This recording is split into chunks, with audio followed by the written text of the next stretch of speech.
is me. I've been waiting and waiting and waiting for my sweetie. He's supposed to be here to take me on an outing, and he's late again. Oh well, he's not here, but you're here. So let's see. Let's go ahead and read a story.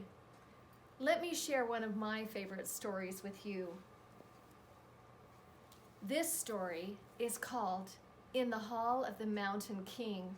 And the reason why I love it so much is because it's a musical story. It was written as a musical story by a great master composer. His name is Edvard Grieg. He was from Norway. And together with his friend, let me tell you what his name is.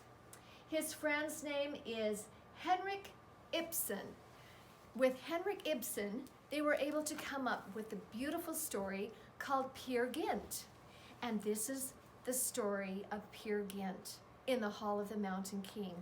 Now, I know that you have been learning about music dynamics in your music classes.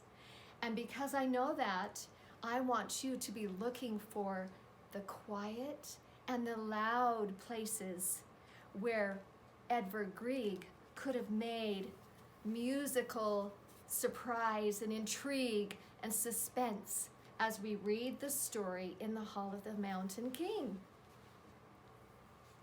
In the Hall of the Mountain King was written by Alison Flannery with illustrations by Vesper Stamper. Don't you love that name, Vesper Stamper? Cute name. In the Hall of the Mountain King. When the sun was out and the smell of adventure was in the air, Peer loved to go exploring. He always found treasure, rocks that were round and sparkly, lizards that were brown and bumpy.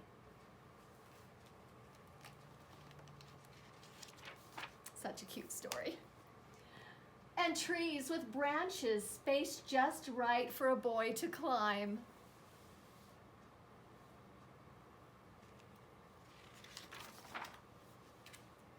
One day, Peer ventured through the forest and out the other side, farther than he had ever been before. There he found the best treasure of all, a castle. I love castles. My sweetie lives in a castle. I wonder where he is. It's taking him a long time. He must be busy at the castle.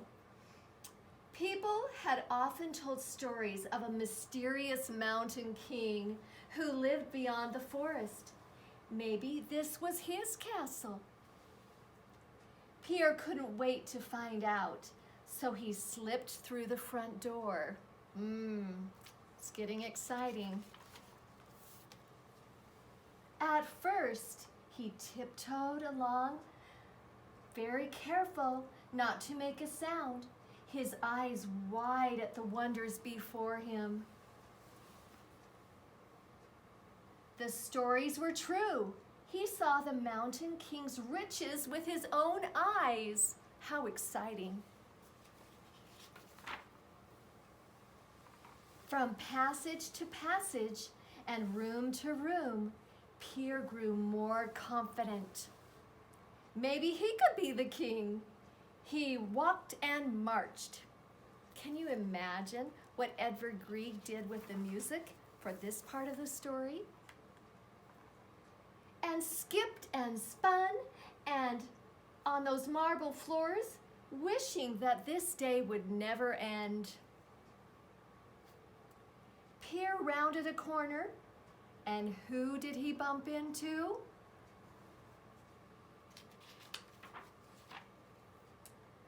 But the Mountain King himself. How exciting.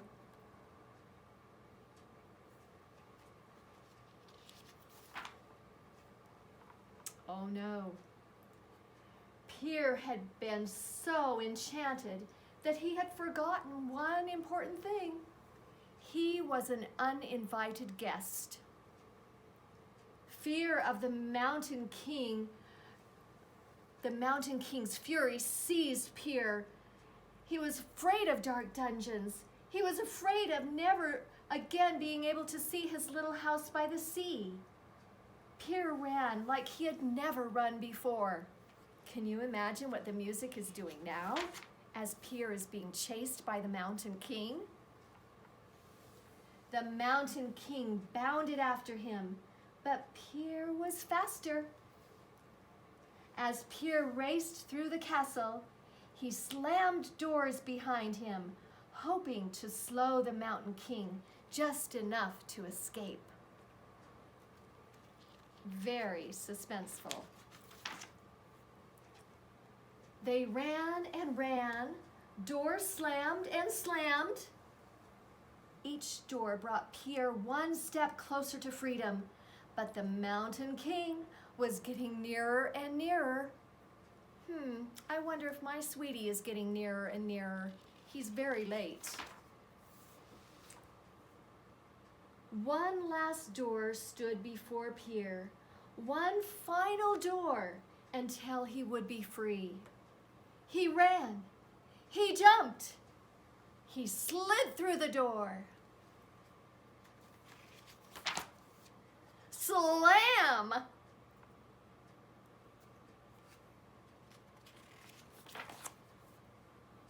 Pierre did not look back as the castle disappeared into the forest beyond the mountain. As he found his way back home, he made a promise. From this day on, he would have his adventures closer to home.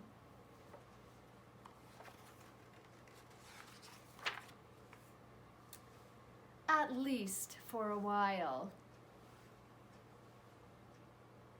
Along with this story, you will find a link to the music in the Hall of the Mountain King, written by Edvard Grieg. Listen to the music and imagine the story of Peer Gynt being chased by the Mountain King. You also can try watching the link that goes to a body percussion exercise and activity that you could try with your family. It's very challenging, but I challenge you to do that. I don't know what to do. What time is it anyway? He's always late. Oh my goodness, sweetie, where have you been?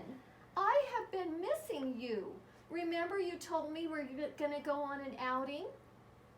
You have got to stop being so late. You really worried me. Oh, it's okay, honey. I still love ya.